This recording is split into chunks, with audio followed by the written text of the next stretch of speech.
Well, it looks like we now have about 28 people in the room. Hello, everyone. And Paul, we can go ahead and kick things off whenever you're ready. Okay, cool, cool. Good afternoon, everybody. Hello. Can everybody hear me okay? Are things good? We feeling good from lunch? Awesome, awesome. And I have my business partner, Ashley, moderating the chat, and he's going to feed me information. So, I can't see the things directly, but he's going to let me know if there's any issues. And I'm sure, Dev, if something's going crazy, you will let me know. So I'm very excited to talk to all of you today and to see all the new faces and the old ones as well. This is going to be a Power Pack presentation. Obviously, lead generation with Facebook is a huge topic. We've got 100 slides total. And so we're going to go ahead and go at a decent clip because I want to make sure that we have time for the Q&A at the end. So let's go ahead and hop right into it.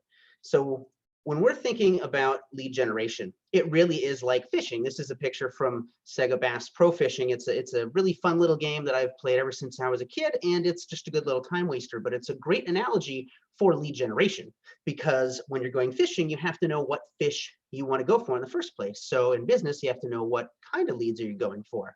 And then you have to go to the ponds where the fish are at. So you got to go to where your audience is hanging out. And then the bait is the ad or the creator or whatever you're going to put in front of them to try and lure them in.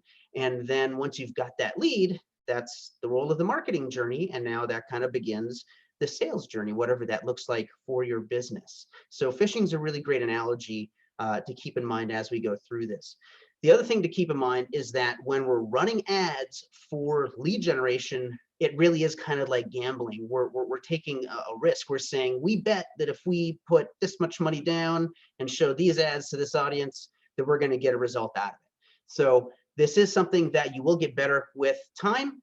And just know that if you're brand new to it and you maybe don't have a whole lot of budget or finances are kind of tight, you can start getting into it with micro budgets and things like that. But just be aware that you'll probably have to grow and scale into doing like really big lead gen, but you can get there.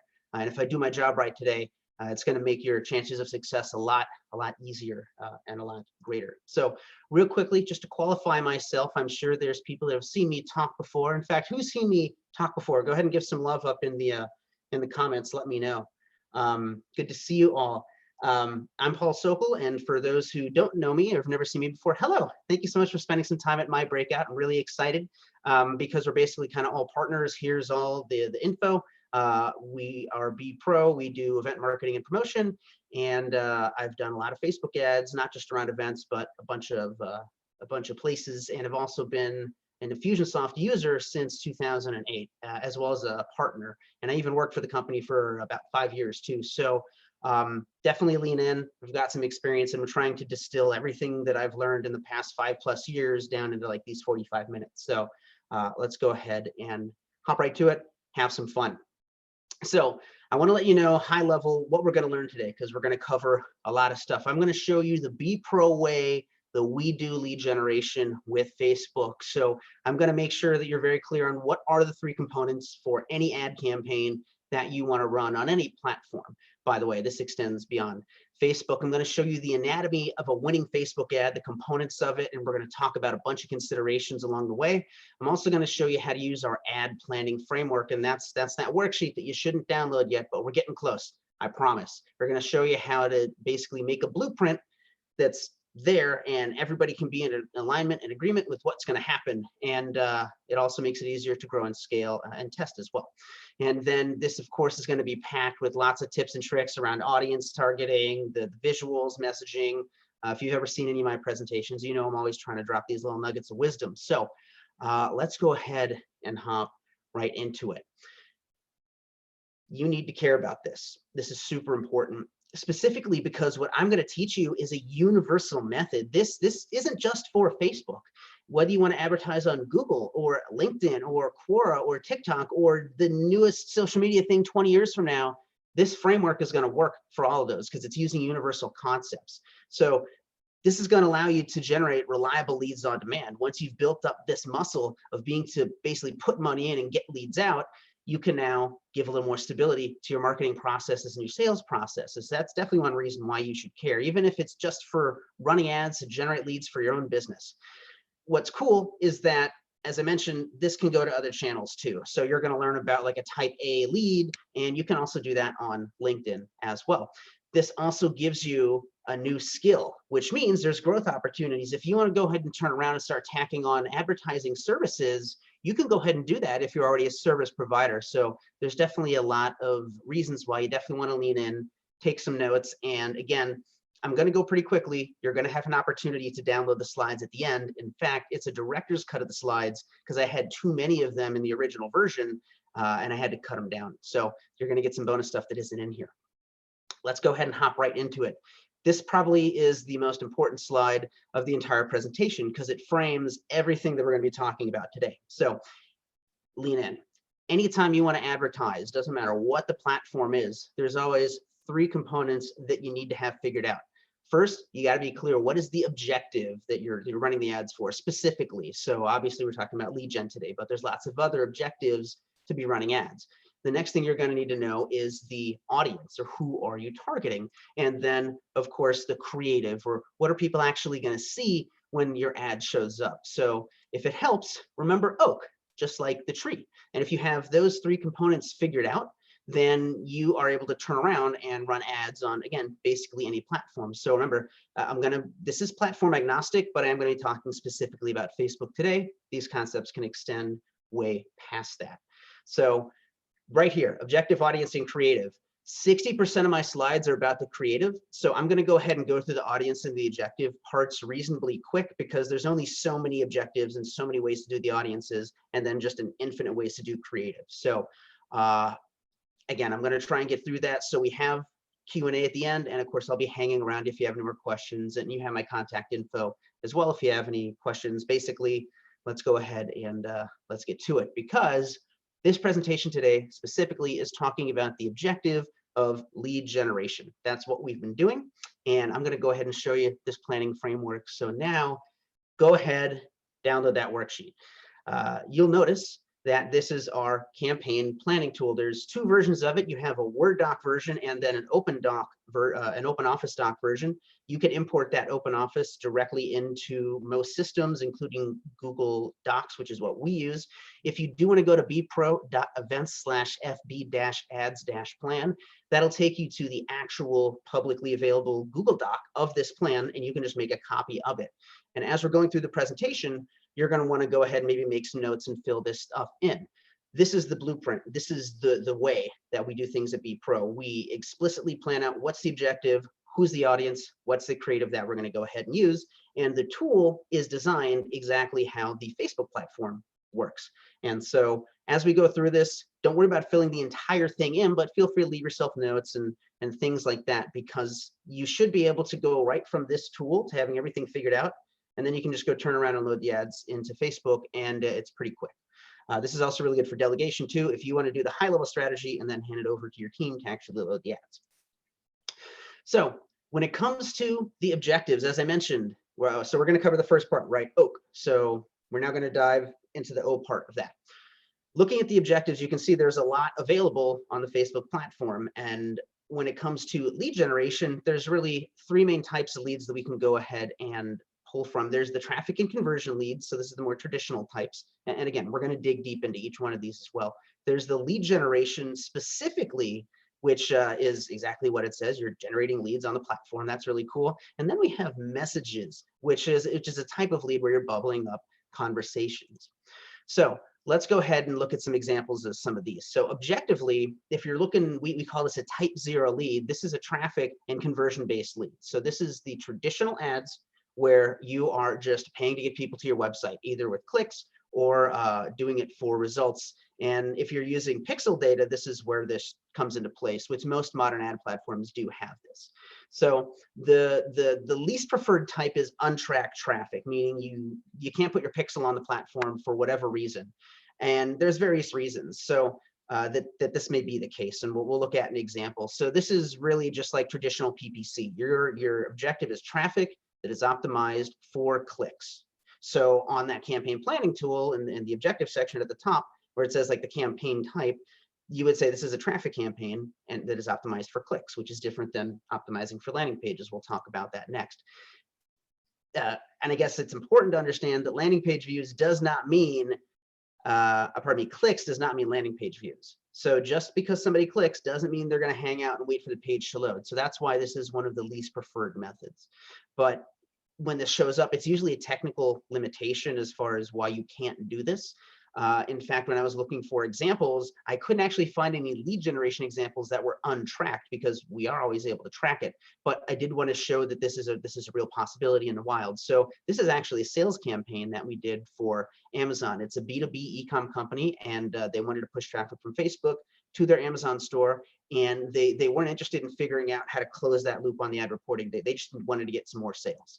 So that's exactly what we did. We drove clicks just right to the listings on Amazon. And remember, we're just talking about the objectives here. We are going to talk about audience stuff later, and then the creative considerations. But objectively, this is what we were able to do. And while we weren't able to specifically say, hey, these ads drove these sales, there was an absolute correlation between when these ads were running, they were selling more on Amazon. So this stuff does work. So let's look at the more common thing. This is the tracked conversion traffic. So this is where you are using the pixel data. And in this case, where you can see how far people get into your website or your funnel, you do want to use multiple waves of traffic. So a really traditional thing is actually 2 campaigns, so 2 sets of OAC. So the first objective is traffic optimized for landing page views. You're just driving traffic to your opt-in page. And even if you get a 25% opt-in rate, which is pretty good, that's still 75% of your traffic that's not going to opt in. And we all know that most people don't do what they're supposed to. So you have one campaign that's just running for landing page views, and then you have another campaign where it's a conversion-based campaign that's specifically pushing for leads, and the audience is only people that have viewed the landing page. So again, you have 2 waves of traffic. You have traffic to the page, and then anybody that doesn't opt in, they see a different campaign, and that is specifically pushing for a lead. So not just clicking through, but also filling out the form. This does, of course, require the event data being pushed to your pixel, but that's really easy to do, and there's all sorts of people that can help you out and tutorials. So I want to show you some examples of this. We're probably super familiar with Ryan Levesque's Ask Funnel. This is a super popular model out there, and this was a B2B philanthropy accelerator that was working with executives here.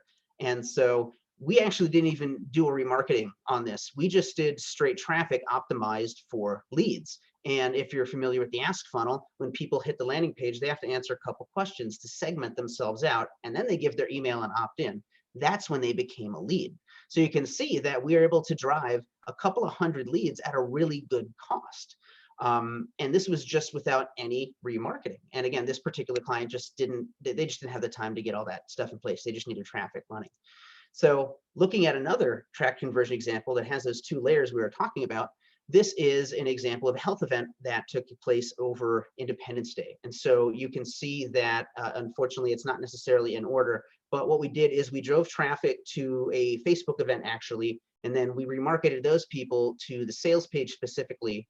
And then if they didn't hit the sales page, if they hit the sales page, but they didn't opt in and register, we remarketed to them for leads.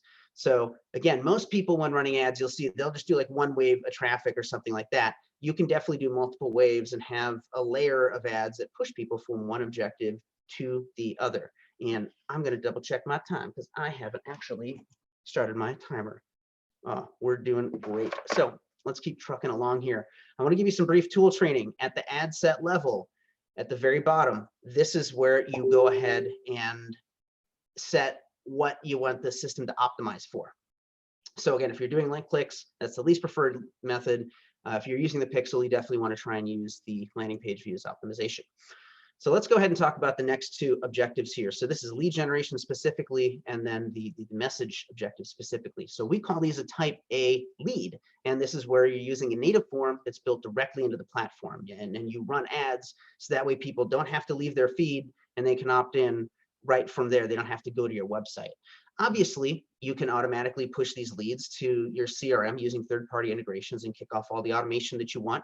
And what's neat is that these forms will pre-populate with the information that's on file with that social media platform. And that way it's going to give you better quality information, as well as reduced friction. They don't have to fill anything out. And you can also ask custom questions as well for segmentation and things like that. So these are quickly becoming my favorite types of ads. The lead ad objective here. Remember, we're still just talking about objectives. We'll talk about audiences and creatives next. But I want to share an example that we did with Kickstarter. This was for a tabletop board game, and they were doing a huge launch. And I didn't actually run these ads specifically. I mentored the lady that was running them, and this was the best ad after a couple iterations. And then they just put all guns blazing at that one. And you can see they had massive list growth. As a result, this Kickstarter campaign not only hit its $10,000 goal within the first 40 minutes of going live, they ended up doing $150,000, a little over $150,000 in funding, because they were doing a lot of things right.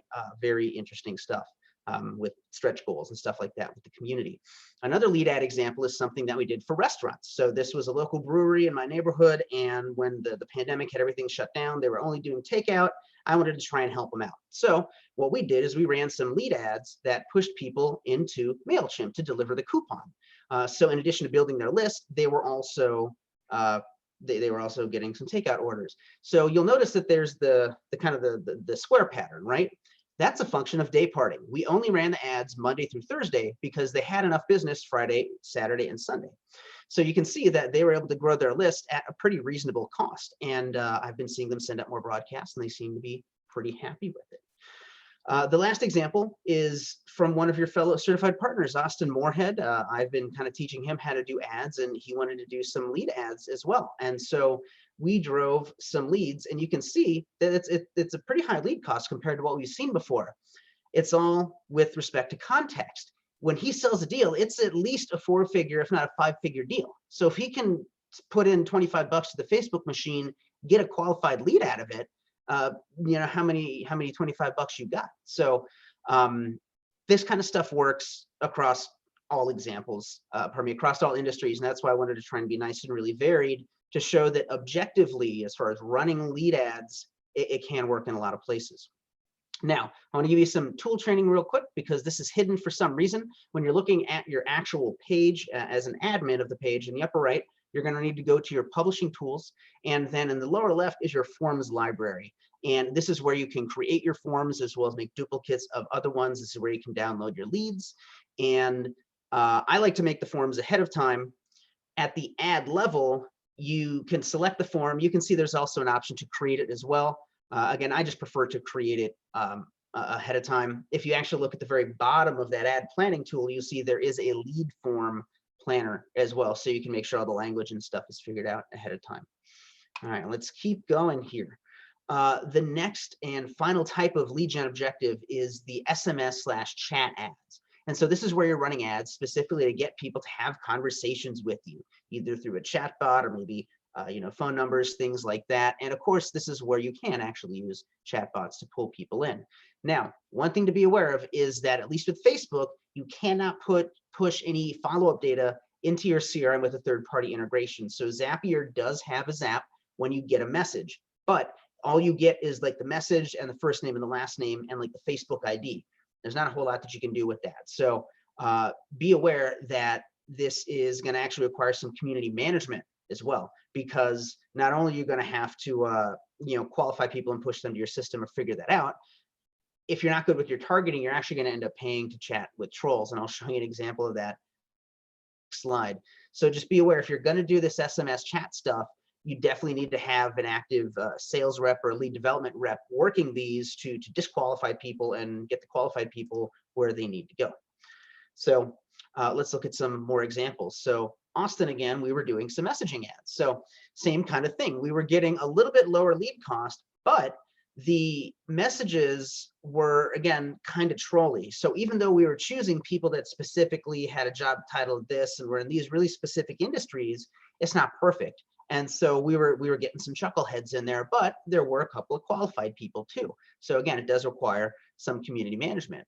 I'm going to go ahead and show you an example of something that didn't work. So when we first started doing Be Pro, we wanted to use a survey to warm people up, a chatbot survey before we gave them a lead magnet here. Well, every single of these 8 messages that came in were just the wrong people. Because we were saying survey, it was attracting those people that like they just wanted to make money taking surveys. These are the people that had no jobs and wouldn't have had money to pay for anything. And because we asked them, and they did not run events, and so we actually just shut this off ahead of schedule because it was clear that our targeting was off and we had to go back to the drawing board. So again, be aware that this does take some time, and I kind of wanted to show you that example of like, hey, I've done a lot of this stuff, but my ads don't always work every single time. That's just kind of the nature of the beast, depending on how much you've done this in the past and thought about it. All right. So just as a quick overview, remember, all we're talking about is the O in oak. There's 3 types of methods that you can use for driving leads on Facebook. You can do the type 0 lead, which is just that traditional website opt-in. You have the type A, which is where you're using these native forms that are on the platform itself.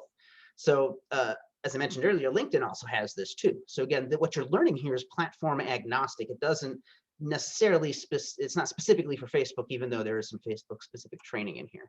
And then of course, type B is those SMS chat ads, however you want to go ahead and do that. So I just looked at the time, and as far as a rest area, I did want to give us a little bit of time to fill this stuff in. So I am not gonna spend a lot of time here. The general idea and the most important thing for you when you're planning is to make sure that you have that objective type figured out and that you've got your budgets and your time frames figured out. Because with the objective type, that's where you're saying, okay, what specific type of campaign inside the system am I going to go ahead and use? The other thing too, you'll see right above that is the ASLL. That's old school internet for age, sex, language, location. And this is just basic demographic info. Usually we just have the same for all campaigns, which is why it's up in the objective here. There is places in the audience for that as well if you want to specify it, which that's exactly what we're going to go ahead and talk about next. Let's go ahead and keep trucking here. So remember, this is the entire presentation right here, OAC. So we've just talked about objectively the 4 different ways you can drive leads on Facebook. Now we're going to go ahead and look at the audiences, and specifically we're going to look at the considerations for lead generation and how your audiences are going to go ahead and work. So there's 4 types of audiences that we've discovered here. And again, these are platform agnostic distinctions we've discovered. So a class 0 audience is an owned audience. This is where you own the data. So this is your email list. This is the people that have visited your website. This is your phone numbers, your addresses. The class A audiences are the platform-based audiences. So this is where the platform owns the data. So on Facebook specifically, you can have people that like your page, or people that have viewed your video, or people that have responded to your event, or people that have engaged with your post, or people that have sent you messages, or people that have engaged with your ads. There's a lot of built-in audiences, but that's specific, of course, to Facebook. That's a class A audience. So the platform owns that data. A class B audience are these related audiences to that. So this is where you're starting to target similar users here. So this is where your lookalike or your similar audiences show up. If you're using Google's platform, they use the language of similar. This is also where if you're targeting specific competitors, I would consider that a class B brand. So if I was Keep and I was running ads, I would say, yeah, if we're targeting ActiveCampaign and we're targeting HubSpot, that's class B. Those are direct competitors. Another really cool class B is targeting friends of your page likers. So this is a specific targeting that's pretty unique to Facebook specifically, but you can do that. You can say, listen, if they're a friend of our page, target them. And there's all sorts of ways that you can go ahead and use that. The third type is the traditional data-driven audience. And this is where you're just slicing into the platform of data. So, hey, they like X, Y, and Z. There's a lot of wisdom in using at least more than one dimension. So instead of just saying, hey, I want to target parents, even if you're just targeting moms, females in a certain range, you still would just want to say, hey, I just want to target parents. Maybe it's parents and they like certain brands, or they're parents and they are an engaged shopper.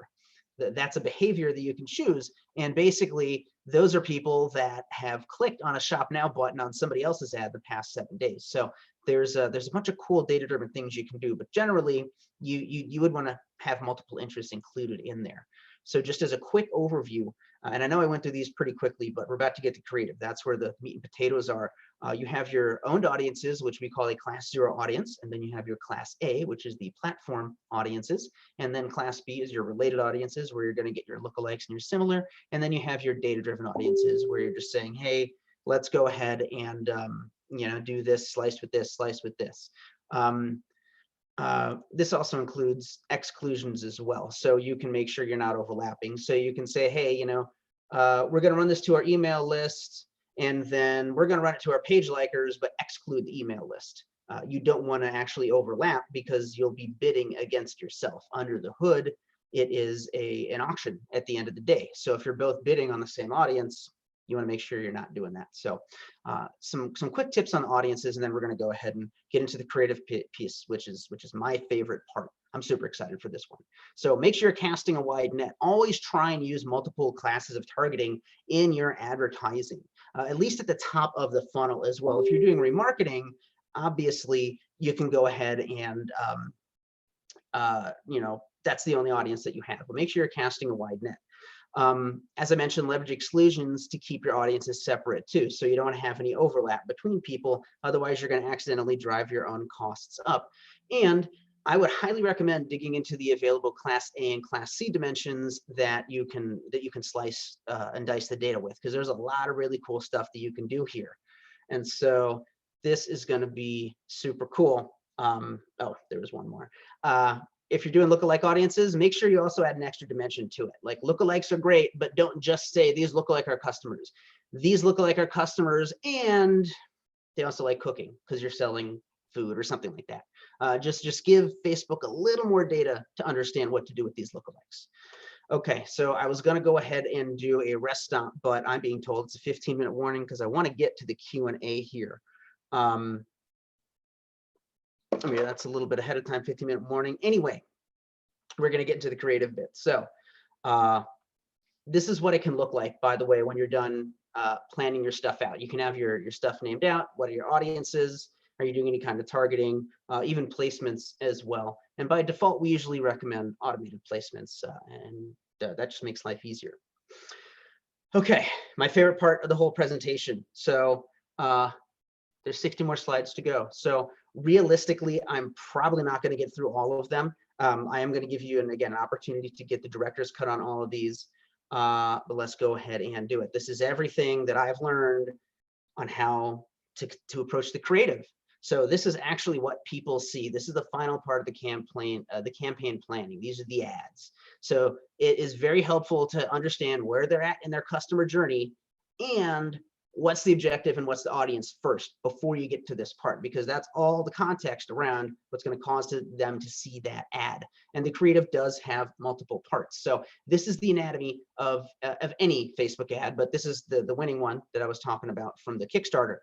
You always have your text, you have your visual, there's the headline, of course, there's the call to action if you're, and we're doing lead gen. So yes, there will always be a call to action.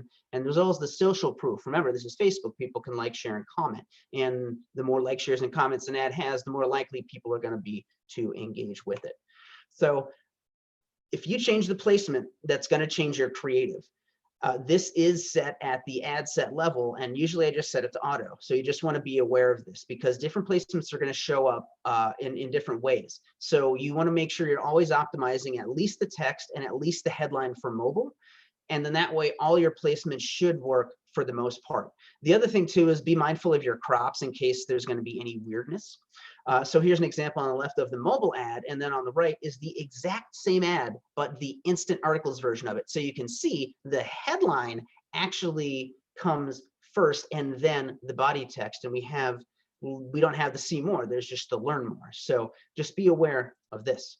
So I'm going to give some high-level ideas on the visuals, and then we're going to, on the visual, the text, the headline, and the calls to action, and then we're going to get into a bunch of tips and tricks on each of those. So visually, you got to understand that this is the visual headline. This is what pulls the user in. It's like the old copywriters. They say the headline is designed to get someone to read the second sentence of the sales letter. The visual headline should be designed to pull somebody into reading the ad, to stop and see what's going on. Ideally, there's some kind of motion in there. which obviously is usually video or GIF.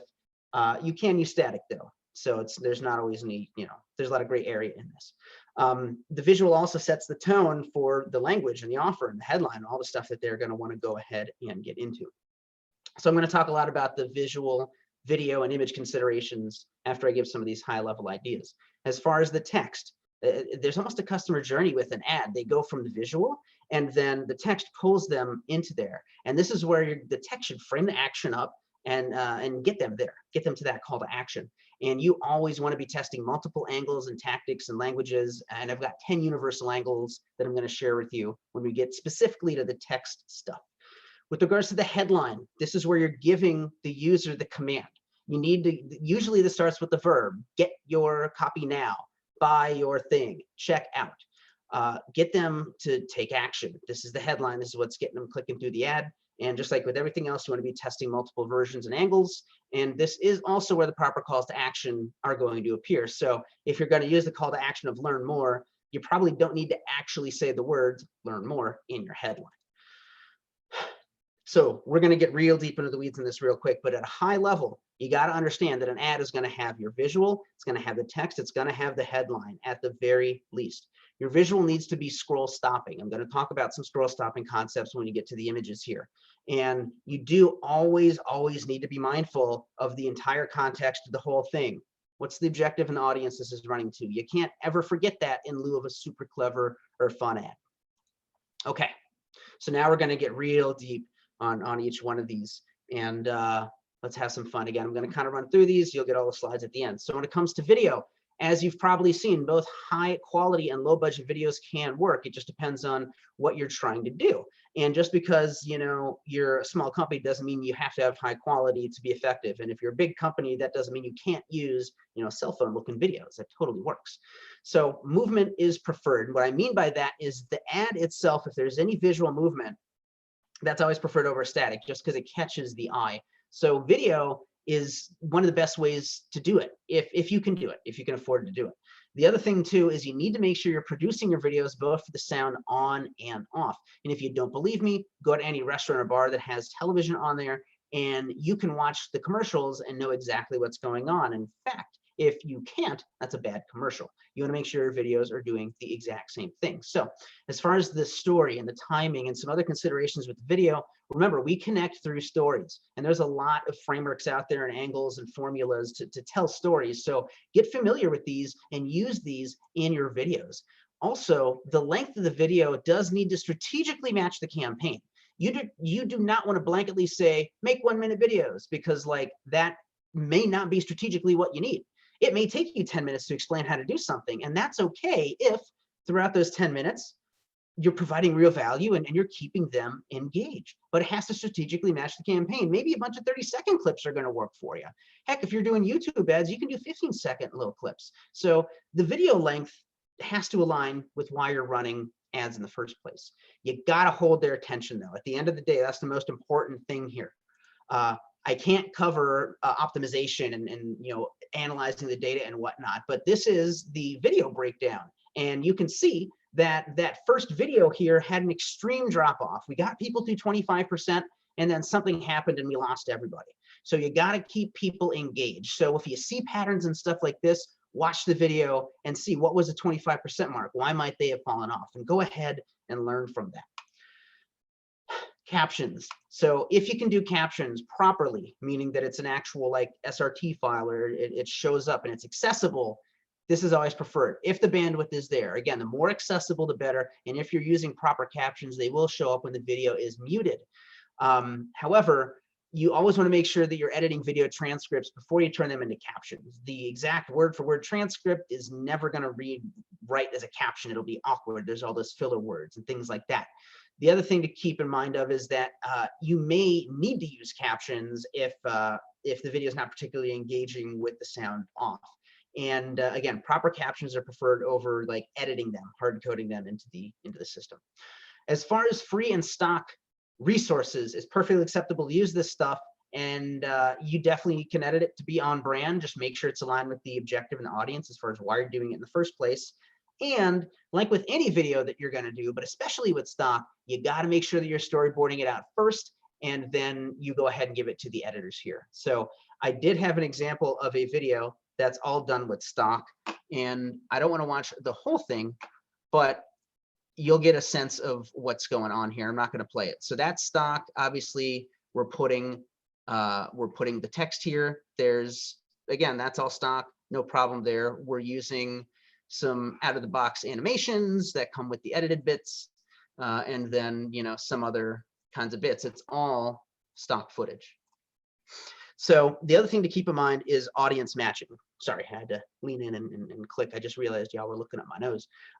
Audience matching is really important, both in the images and videos. You got to show the same target audience as your prospects, or at least how they want to see themselves. So if you're trying to sell stuff to senior citizens and you have a bunch of young adults in the ad, unless those young adults are like the grandchildren part of the story, it's not going to resonate. So you got to show how people are or how they want to see themselves. Or if you're like a fitness instructor, yeah, go ahead and show some like super jacked dude, because that's what the guys want to be. They want to, you know, be the next, I don't know, Arnold Schwarzenegger. I'll go ahead and date myself there.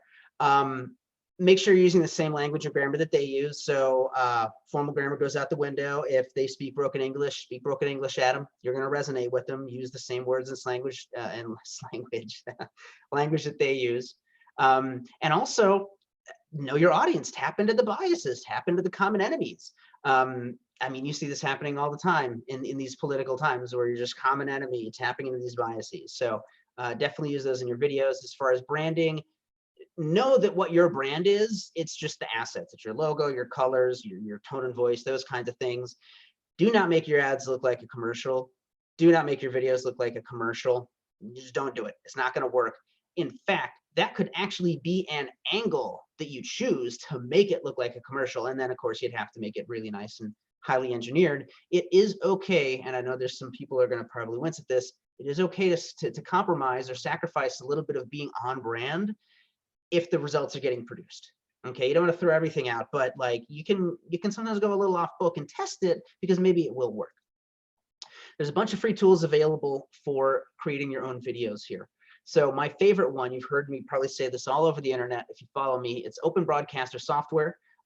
This does live streaming, but it also does screen recording and capture. So you can generate simple videos on the fly.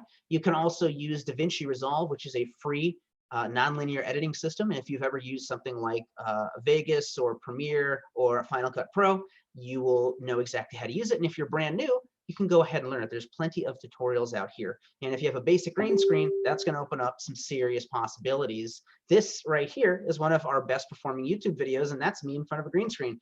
This is me in front of a green screen. And it's a blanket hanging up on a mic stand. Like it gets the job done. And you know, I wouldn't normally dox myself like that, but we're all partners here. Use this in your business.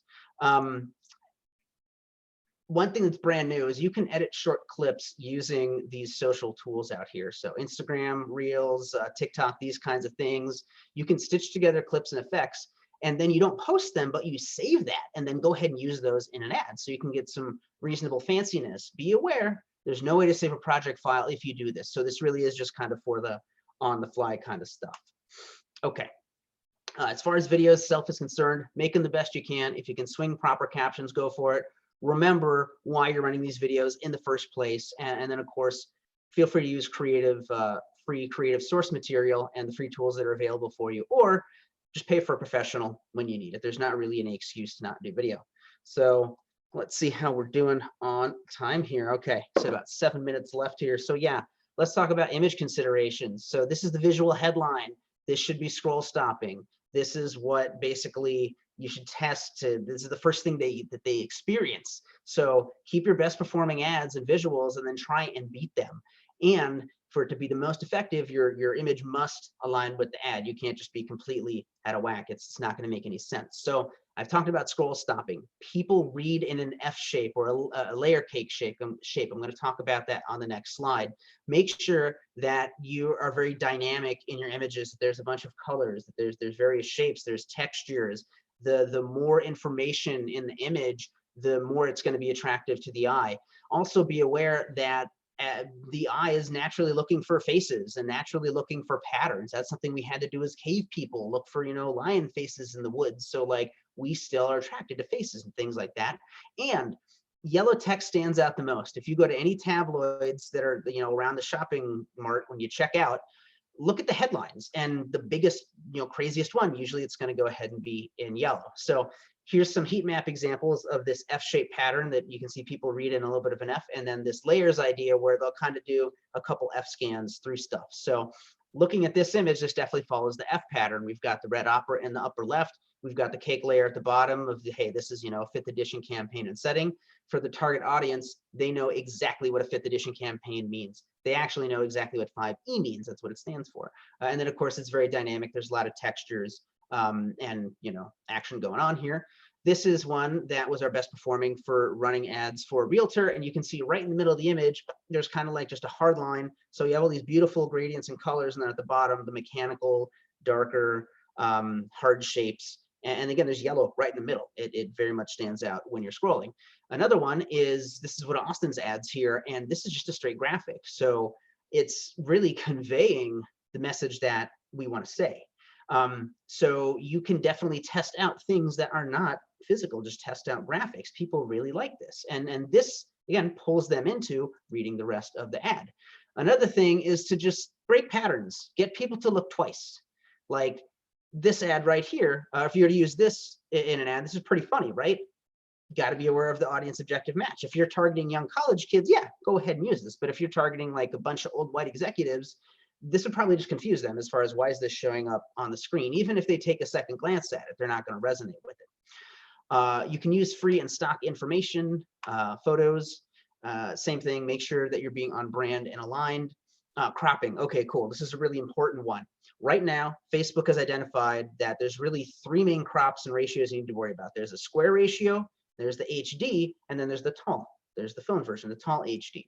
So when you're cropping an image, you want to make sure, if you've never heard of something, learn about the rule of thirds in photography and balance stuff out. And you can see that on the square version, we're kind of using the rule of thirds to put the guy there. And then for the long HD version, which is the search placement, we're still using the rule of thirds. This guy's obviously outside. And then for stories, we kind of did a tight crop on him. He's still obviously outside. This is the target audience. This is what they want. Text to image ratio, we don't have to worry too much about this anymore. They got rid of it. However, the more text you have, or at least the more text that Facebook detects, the higher it's going to cost you. So make sure that you're being real strategic with it, and be mindful of the crops. Give yourself plenty of bleed around the things. Give yourself plenty of padding around the edges. That's what I mean when I say bleed. Audience matching is basically the same as the videos. Just make sure that it's the same tone and thing that they would do. Same thing with branding. Okay. And there's a bunch of free tools as well for this. Canva is a super popular one. I like it because I'm not a designer at all. You can always pull paint and paintbrush off the shelf if you want to do some cropping and basic edits. And then my favorite tool recently is Photop. Photop.com is basically Photoshop, but online, and it's free. So if you know how to use Photoshop, go ahead and use Photop. Here's some DIY stuff that I did. I'm not a designer, but I'm pretty proud of these because these are all done in-house by me using free tools.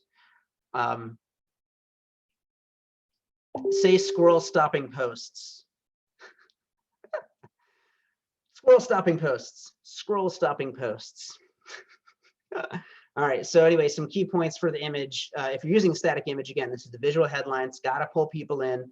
Feel free to use royalty-free stuff and edit it to be your own, and just remember why you're running this to these people. Okay, how are we doing on time? So basically, it's about the time where you should do Q&A, but we do have technically a full hour, I believe. And we've got 20 more slides that I can get through real quick, but this is your presentation. Do you want to get into the Q&A, or would you like me to try and get to the rest of these text considerations?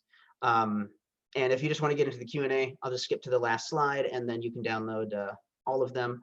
But let me know in the comments, and I'm looking for Ashley to tell me what's going on. In the meantime, I'm going to go ahead and continue here. So the text is what takes people's attention that you have grabbed from the visual and transforms it into the action. Obviously, this is where the message is communicated. So obviously, this must align with the visual. Looks like y'all want questions, so we'll go ahead and get through this. The questions in the slides. Yeah, we're going to get to the slides here. So let's click through all of these here. I've got all these writing tricks. We'll go to the end here. This is a bunch of cool stuff. Here's a reason why you want to go ahead and download all these guys. Oh, everyone's saying slides now. Okay. All right, let's rewind. All right. I'll at least get through the writing tricks and then we'll go to this. Okay, this is the okay. This one right here. What was before this? Yeah, okay. This right here is probably one of the most important slides of the entire presentation. These are universal angles that me and, again, my partner Ashley, who's manning chat, have discovered. We've been academically studying this like for about the past year, and most ads that you see are going to fall into one of these 10 angles. So there's the fear of missing out, super common one, basically what's going to happen if you don't take action. There's the us versus them angle, where you're creating that common enemy of, hey, we're a group and, we don't like these people. There's a social proof angle, which is, hey, I did it, you can do it too. Go ahead and go for it. The dog whistle angle is exactly what it sounds like. It should perk somebody's ears up who's specifically that. So if you were to be something like, do you like marketing automation and heavy metal? Like my ears would go whoop. I'd be like, yo, what's up? Like, where you at? That's dog whistle. And then the shout angle is the opposite of that. You're actually shouting to just a generic trait that they have. So small business owners, and like literally all in caps. The new angle is, of course, new. Everybody loves new. So definitely test that out. If it is something new, don't lie about it. The bandwagon angle is the opposite of the social proof. Is the opposite of the social proof angle. So instead of saying, here's all these, testimonials and things like that, it's more like, hey, everybody else is doing it. You probably want to do it too. You want to hang out with all these cool people that you know, like, and trust. The better mousetrap angle is it is actually distinctly different than new, although they may be a similar flavor. Everybody is always looking for a better way to do something, and so that's specifically an angle you can use. There's the how to why without Z, or if you're a fan of Frank Kern like I am, it's how to yay without boo. Basically, how do you get this benefit without this thing I don't want? And then, of course, you can always newsjack. Go ahead and look in the news for things that you can go ahead and relate to your stuff. But again, remember the audience and the objective match too. If your audience is particularly politically sensitive, you probably don't want to newsjack political stuff. Otherwise, your ads are just going to go in the wrong direction. This is what a completed creative would look like. You've got your angles here. So I always recommend filling in the angles first to figure that out. And then you start to write the texts and the headlines. And then for the visuals, I usually like to link just directly to them. Hypnotic writing tricks. These are some of the most fun slides that I produced for this one. So remember ADA. If you're not familiar with this, this is a very classic copywriting formula. It stands for attention, interest, desire, and action. And your text can take people through that. And that's a really nice way to step people through these psychological hoops to get them to do what you want them to do. As I mentioned earlier, we connect through stories. Make sure that you are doing stories. And if you've never studied Campbell's monomyth, go for it. The hero's journey is what it's sometimes called. You can absolutely place, I think this is the whole story brand angle, is they're using these story frameworks to put the customer at the center of their own hero story, which is super cool. And obviously, make sure you speak to where they are in their journey. So like, if somebody is struggling to pay $100 a week for groceries, if you're talking about, spending $5 grand on like equipment for some event, like they're not going to be able to relate to it, or at least it's not going to resonate as hard. And also make sure that you're using bold and italics to emphasize and pace, and also support your readers that are skimming as well. In fact, if somebody can only read the bold and italic parts and still get the main message, you've done a great job, which is why it's kind of hypnotic, shows up. Another one is to make sure that you're invoking and combining these sensory verbs. So I want you to imagine standing outside and having the warm sun hit your face and you feel it. You take big breath in, you fill your air with that lovely ocean air, and you hear the waves crashing on the beach and feel the sand between your toes.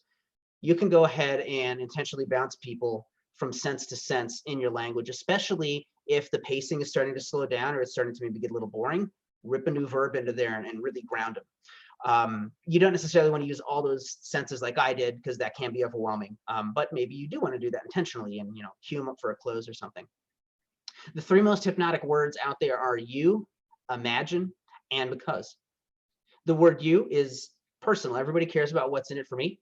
imagine or pretend, or just getting them to invoke their imagination. Very, very powerful stuff. And the word because, well, because people always want to know a reason. So you can just make a statement and then qualify it with the word because and automatically make it a little more powerful. And this is actually closely related to transforming features into benefits. There's a very important distinction between a feature and a benefit. A feature creates a benefit. So the feature of this cup is that it has a little slidey thing on the top. The benefit is I'm not going to go ahead and spill it. Make sure you attend ICON on Friday and Thursday and Saturday. I'm doing a workshop on opportunities and the sales pipeline function. You can transform any feature into a benefit so feature A, so that benefit, or feature B, which means benefit B, or feature C because benefit C. Awesome. That'll make your copywriting all that much better right there when you can identify, listen, this is the feature, what's the benefit? Also, make sure that you're embedding commands and future pacing people. Get them imagining what it's going to be like after the place. So for example, when you go buy this product, you'll receive ... Look at that embedded command. You go buy this product. Again, these are hypnotic writing tricks. They kind of slip under the radar a little bit. Right at the middle school reading level, like just the simpler the reading level, the better it's going to be. In fact, go look up Harry Marshall's readability tool. You just paste your text into there and it spits out like 4 different grade levels of reading. Make sure that you do use emojis. This is social. This can enhance your messages visually. It can also give emotional cues. So if someone's not sure how they should feel about something, that sad face at the end lets them know that, oh, this is kind of a sad thing. Or if visually it's a lot of text and you just want to visually break it up a little bit, throw some emojis in. A really cool distinction that I actually learned, I think, this year from the Halberts is the difference between authoritative and slang phrases. So if you want to sound fancy and in a place of authority, you use the big words. If I'm a doctor, I'm going to talk about acetaminophen. But the slang is aspirin. Y'all know what aspirin is, but you may not know that technical term, acetaminophen, right? So use a mix of those authoritative and slang phrases. Know what they are and know when you want to wield the authority, and then use the slang to kind of engender that, hey, you're on the same level as them. Another thing that's really fun that I like to do, and maybe you've even noticed this throughout the whole presentation, is I love bouncing between first and second person. If you're paying attention to it, it can be really wild. I'm over here and then like you're over there, and it can balance things out if things are starting to feel boring. So make sure that you definitely talk about your reader more than yourself in general. But again, you can bounce between first and second person, and I'm just going to be standing here not bouncing. Calls to action. So you got to lead a horse to water. And if you did a good job, they're hopefully going to drink because you really sold how awesome that water was with your visual and the text and the call to action. So make sure that you're using calls to action everywhere, not just in the actual call to action. Use it in the text, use it in the headline, even the description, which only shows up on a couple of desktop placements. The official call to action buttons, that is fixed. There's only so many that you can use. And specifically with regards to lead generation, there's only 8 specific calls to action that you can use. So you can do apply now, book now, download, get offer, get quote, learn more, sign up, or subscribe. Those are the only ones that make sense. See menu doesn't make sense for lead gen. Play game doesn't make sense for lead gen. So they kind of help keep you on rails in that way. As far as the text, remember, you're taking somebody's attention from the visual and you're transforming that into action. And this is where your primary message is going to occur, unless the primary message is in the video, in which case the text needs to sell the video view. Why should they watch the video? And then make sure you're testing everything in your text, your angles. In fact, the more varied you can test the angles, the greater your opportunity to find that bait that's going to catch that fish you're looking for. As far as website links, you can drive traffic to a URL, to a Facebook event, or a phone call. Make sure you use the display link so it looks nice for humans to read, and set up your tracking as well. So you can see that at the ad level, there's the destination, but then we have a display link that looks pretty.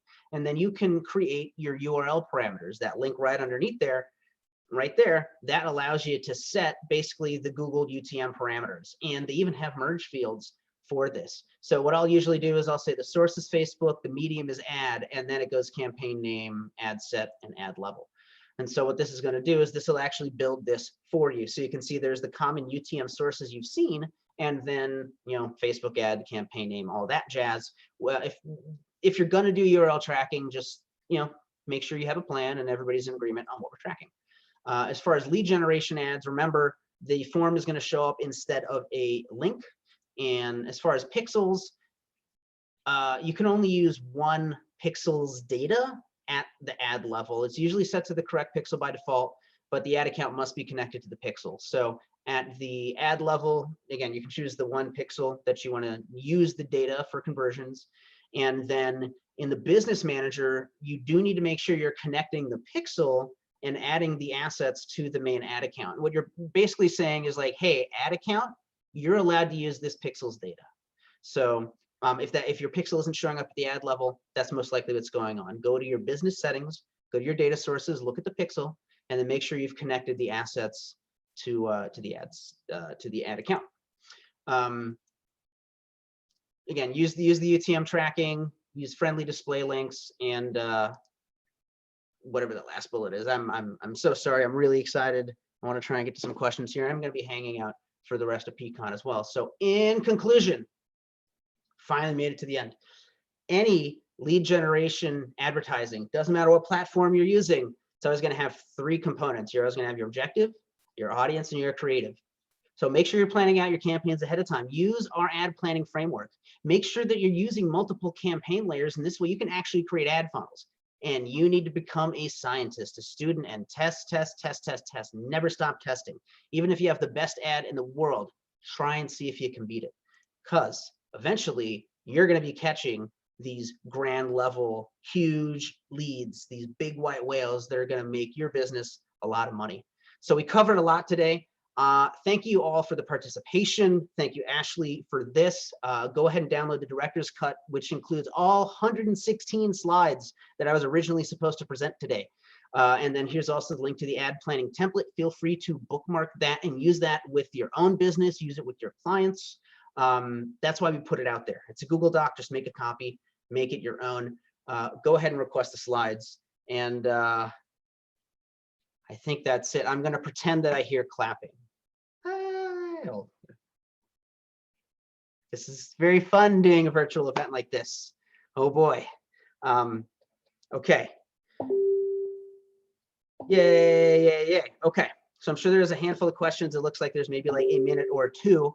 Thank you so much. Enjoy the rest of PartnerCon. Please flag me down.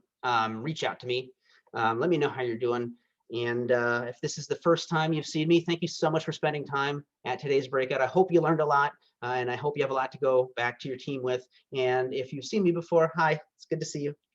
And I'm going to just wait for some questions, or maybe Dev will pop in and be a little producer, let us know what's going on. But here we are. I'm going to go ahead and take a sip of water. And again, I am presenting at ICON. This Saturday, we're doing a 90-minute live Get Her Done workshop where we're building out the pipeline functionality. At the end of that presentation, you will not only know exactly what your sales stages should be, you will be empowered on where to go to build them, and you'll also have some swipe files of automated emails that you can use both internally and externally to automate your sales pipeline. So if you're there, I'll see you on Saturday.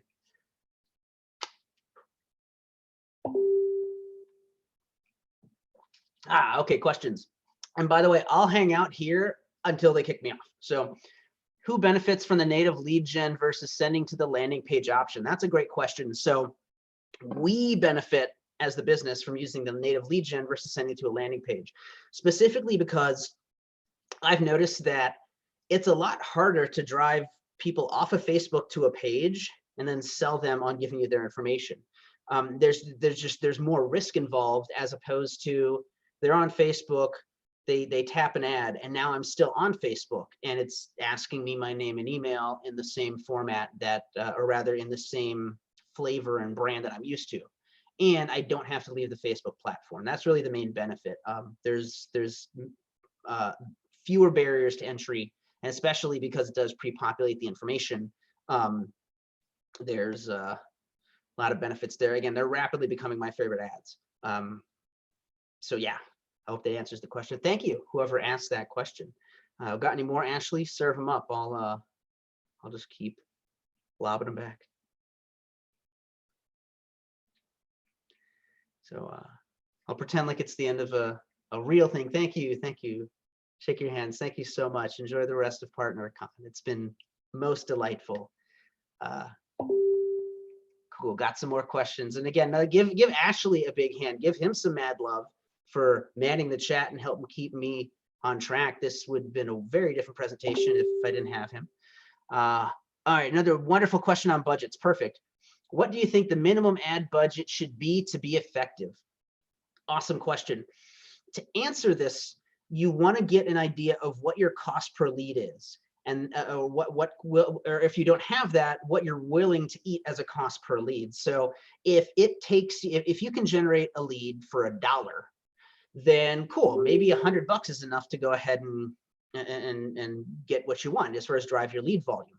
But if it costs you, like Austin, if it's $20 a lead, well, maybe you're going to need to budget $500 to be able to reasonably get you the lead flow that you need. So definitely the effectiveness is going to be based on what your cost per lead is or what you're willing to accept as a cost per lead. Great question. How do you retarget the leads that you got in wave 1?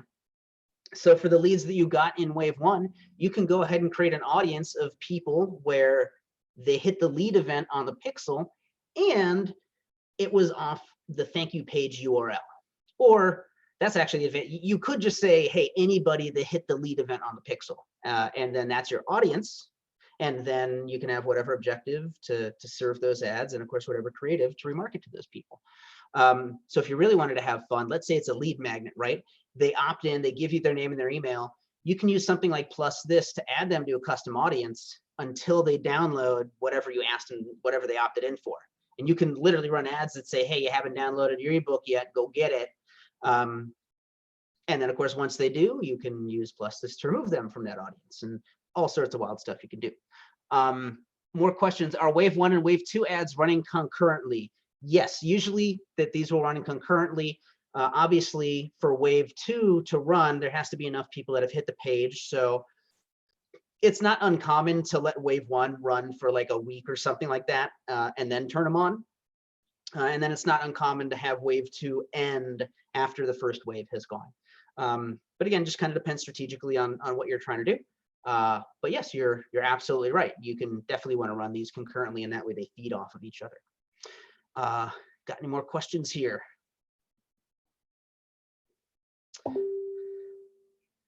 I want a step-by-step workshop on this. I would love to give a step-by-step workshop on this. So if you're interested in that, definitely make sure that you request a director's cut of all the slides today, and and let me know. Reply to the emails. Let us know what's going on, and we'll get something like that figured out.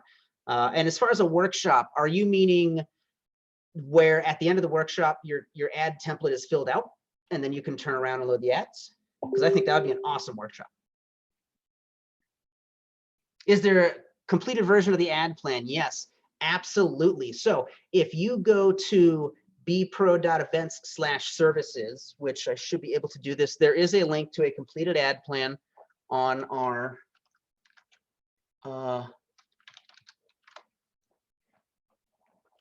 services here for ads.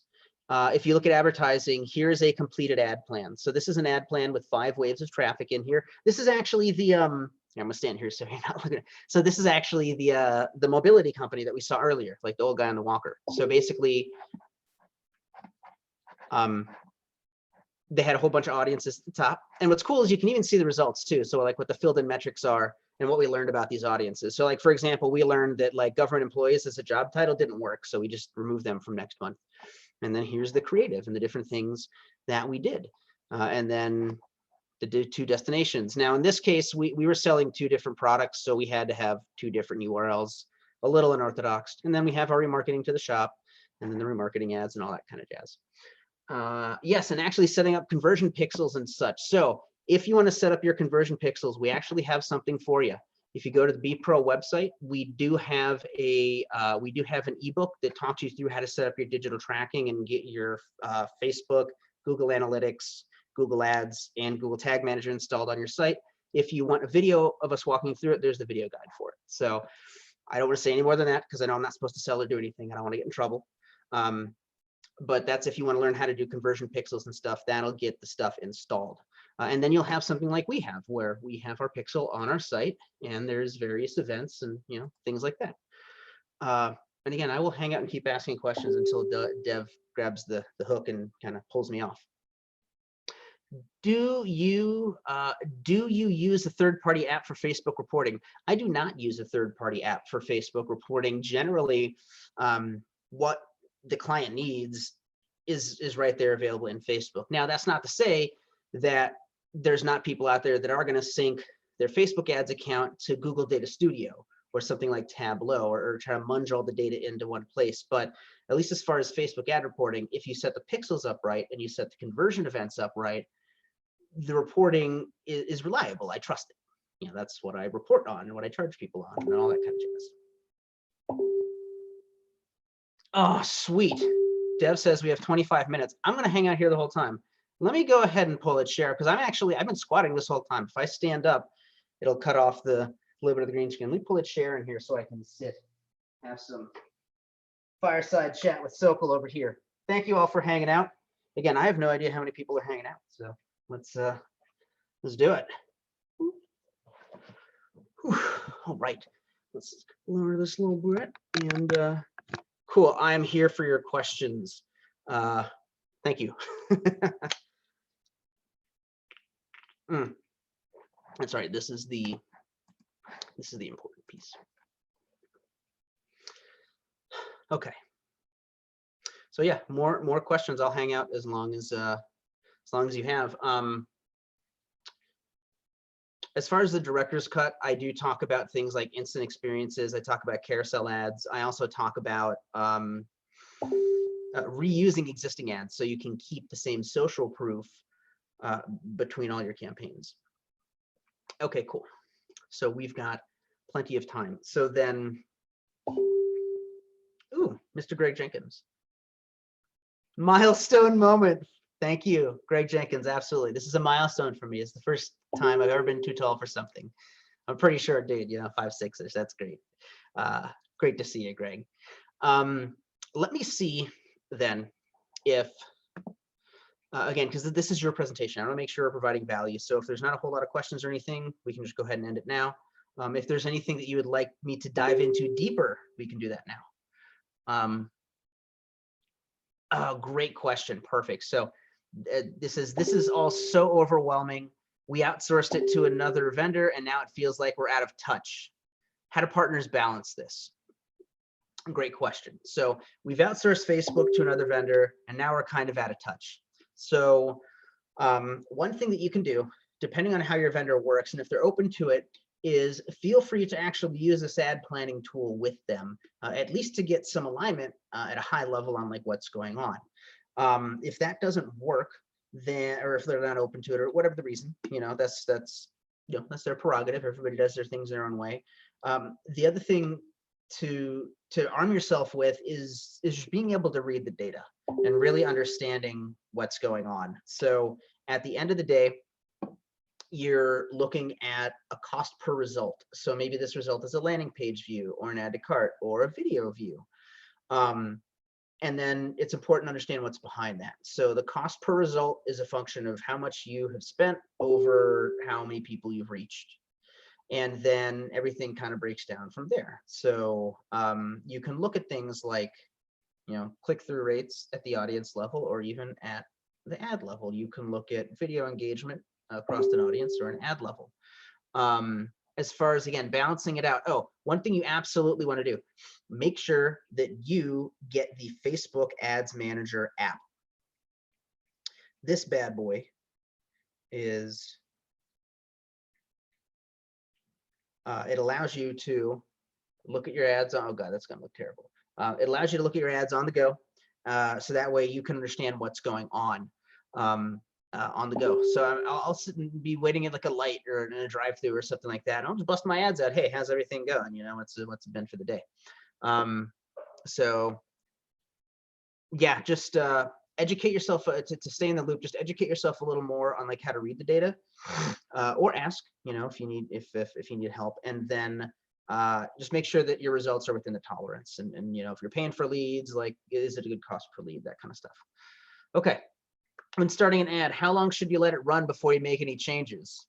That's a great question. So usually for an ad specifically, if I can't get the result I'm looking for within 100 impressions, usually that means it's time to can it. So if I'm running an event response ad, if 100 people see this and they don't respond to the event, I'll just shut it off. If 100 people see this and they don't do a landing page view, I'll shut it off. Because that's usually a good enough of a sampling that if your ad's all right, you should be able to at least get some results in the first within the first 100 people. And that's usually the baseline that I kind of go for.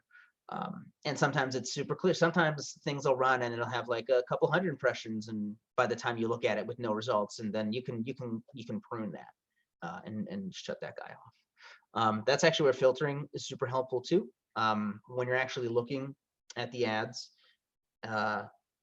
you can filter to say, hey, show me something that's got this cost per result, but this many impressions. It doesn't matter if an ad set doesn't get out of the learning phase? Great question.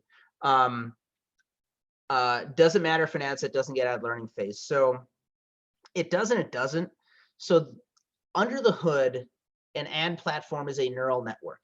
And all a neural network is you have a series of inputs, and then there's an output.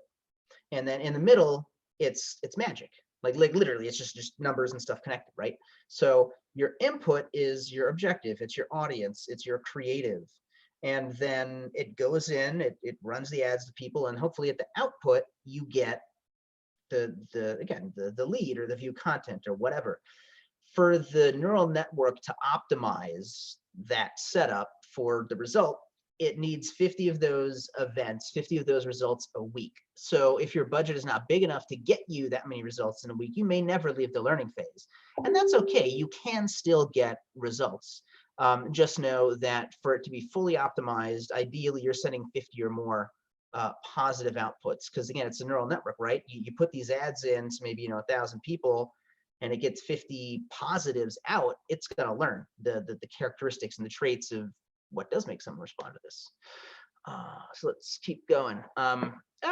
So Tim Hyde is saying, that's cool. Your website changes the description of where did you go when you change the browser tab. Yeah, I can actually give you that code. We use Google Tag Manager. So let me explain what he's saying here. So if we go to, again, we'll go back to Be Pro. So look at the browser tab up here, right? Services, Be Pro, Events. And then when we leave and go to another tab, you see it says, where'd you go? It's trying to get them back, right? So this is a script that it's a very simple little JavaScript that basically says, listen, if this browser tab is not the focus, change the title. And we have this implemented using Google Tag Manager. I will happily give you this code. I'm not sure the best way to get it to y'all, but yeah, feel free to reach out, get the slides, reply to the email, whatnot. I'll happily give it to you. But yeah, that's a super kind of cool little way to do it. The other thing too, I'll give you the code for this. If you look at this site on mobile, the color is our brand color, which is also another little header script that we can use for Google, that we use the Google Tag Manager. Okay, I missed your answer on minimum ad spend. Minimum ad spend to kick off a campaign. Okay, so technically you can advertise for as little as $1 a day per ad set. Depending on what you're going for, this might get you a couple hundred impressions, maybe a little less, depending on how tight your targeting is. So the answer is it's going to be based on what your cost per lead is, or what you're willing to absorb for a cost per lead if you've never done this before.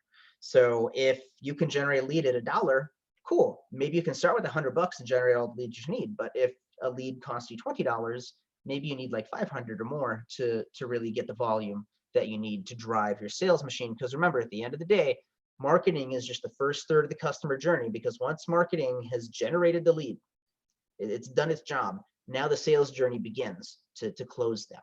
And then the third part of the journey is the fulfillment and delivery of what they've bought. But yeah, yep, hope that makes sense. And again, if you want the code that makes it say, hey, where'd you go? Or obviously that's customizable, just let me know. We'll get to that. What are your top resources for deep learning the Facebook Ads Manager? That's a great question for deep learning of the Facebook Ads Manager. Man, so I've done a lot of learning by trial and error. As far as deep learning, it's really just kind of staying on the trends. So people like Mari Smith, she's usually on the cutting edge of like what's Facebook doing, what's Instagram doing. Another thing too is Facebook IQ, I think, IQ Insights. Facebook regularly publishes its own research on all sorts of stuff. They have a newsletter. I'd recommend signing up for that. And then what was, I'll just give you an example. Like they did a really cool one that shows that if you use stickers on your stories, it's more likely that people are going to click through. Yeah, but you can see here's all this kind of stuff here. You can create anyway. This is a great resource. Again, Mari Smith. Places like socialmediaexaminer.com. I actually just wrote an article talking about LinkedIn video remarketing. So again, these you still have objective audience and creative on LinkedIn. You know, just a little different flavor there. Okay.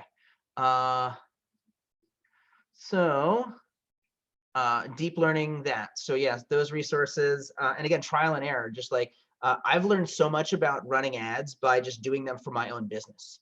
Like because now you can really push what's possible. I can get some harebrained ad idea and I don't have to explain it in the way that the client gets. I can just do it and see if it works. So definitely test and experiment with it. And yeah, that would probably be the best place to deep learn, is just do it. Also, just poke around. You can't break anything. There's a lot of cool tools inside if you just go to business.facebook.com and you look at the business end of things, there are so many ridiculously cool tools that they have given us now. So go ahead and check it out. If you have a physical store, register your location. That unlocks more stuff. Events managers, where all your pixels and things show up. You can actually upload your images and videos beforehand when you're loading your ads. Okay, so Dev's gonna leave, and I guess that's probably my cue to leave as well. Let me answer the last couple of questions. Does the amount of text, more text, more money apply to videos as well? Do static images with text only have that cost hike? I believe that if your video thumbnail is gonna have a lot of text, it would do the same thing. As far as how do you know if this thing has learned, if it's exited the learning phase, it'll actually exit the learning phase. And then I think it says like learning complete or something like that. Okay. Somebody says, where did you go? I miss you so. I know I've gone through my own little my own little hero's journey the past about 5 years. So I've definitely missed you all, and I would all give you lots of high fives and hugs if I could see you in person, I promise. Okay, so Deb's leaving. I guess that means that I have to leave. And I guess I'll probably just go hang out in the networking lounge. So thank you again so much for hanging out. Again, I'm Paul Sokol. I'm with BPro. And if you have any questions, absolutely, please grab those slides, reach out. And I think we're good for today. Thank you so much. Thank you, Paul. That was so amazing. Such great information. You are a rock star. Bye, everyone. We'll see you on the next breakout.